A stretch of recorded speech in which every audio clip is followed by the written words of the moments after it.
60 साला शानदार खिदमात का इख्तिताम। सिंध पुलिस के बावकार अफसर लाला जहांजेब खान पठान इज़्ज़त व एहतराम के साथ रिटायर हो गए। हैदराबाद पुलिस हेडक्वार्टर में हेड मुहर्रर लाला जहांजेब खान पठान की शानदार और बावकार रिटायरमेंट के मौका पर एक पुरवकार तकरीब का इनेकाद किया गया। लाला जहांजेब खान पठान महकमा पुलिस में अपनी 60 साला मिसाली खिदमात मुकम्मल करने के बाद 10 अप्रैल 2026 को इज़्ज़त व एहतराम के साथ रिटायर हुए। तकरीब में सिंध पुलिस के अफसरान, एहलकारों और उनके करीबी साथियों की बड़ी तादाद ने शिरकत की। शरका ने लाला जहांजेब खान पठान को फूलों के हार पहनाए, खूबसूरत गुलदस्ते पेश किए। सिंध की सकाफती पहचान अजरक ओढ़ाई और उनकी शानदार खिदमात के एतराफ़ में गार्ड ऑफ ऑनर भी पेश किया गया।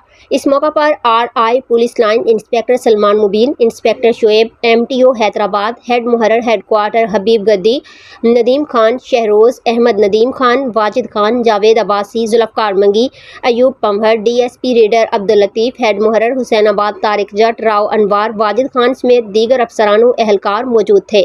लाला जहांजेब खान पठान अपनी पेशावराना सलाहियतों, दियानतदारी और खुश अखलाकी के बायस महकमे पुलिस में नुमाया मकाम रखते हैं। वो सिंध पुलिस के साबिक IG AD ख्वाजा के पर्सनल स्टाफ अफसर PS के तौर पर भी खिदमात अंजाम दे चुके हैं, जबकि दीगर आला अफसरान के साथ भी निहायत ज़िम्मेदारी, मेहनत और ईमानदारी से अपने फ़राइज़ सर अंजाम देते रहे। तकरीब से खिताब करते हुए लाला जहांजेब खान पठान ने कहा कि उन्होंने अपनी पूरी मुलाजमत खलूस नीयत, ईमानदारी और फ़र्ज शनासी के साथ अंजाम दी और हमेशा कोशिश की कि किसी अफसर को शिकायत का मौका ना मिले। उन्होंने कहा कि आज जो इज़्ज़त, मोहब्बत और एहतराम उन्हें मिल रहा है, ये उनकी मेहनत और साथियों की मोहब्बत का समर है। उन्होंने नौजवान नस्ल को मुखातिब करते हुए कहा कि अपनी मुलाजमत को इबादत समझकर अदा करें, दयानतदारी और लगन को अपना शियार बनाएं। इंशाअल्लाह कामयाबी और तरक्की आपके कदम चूमेगी।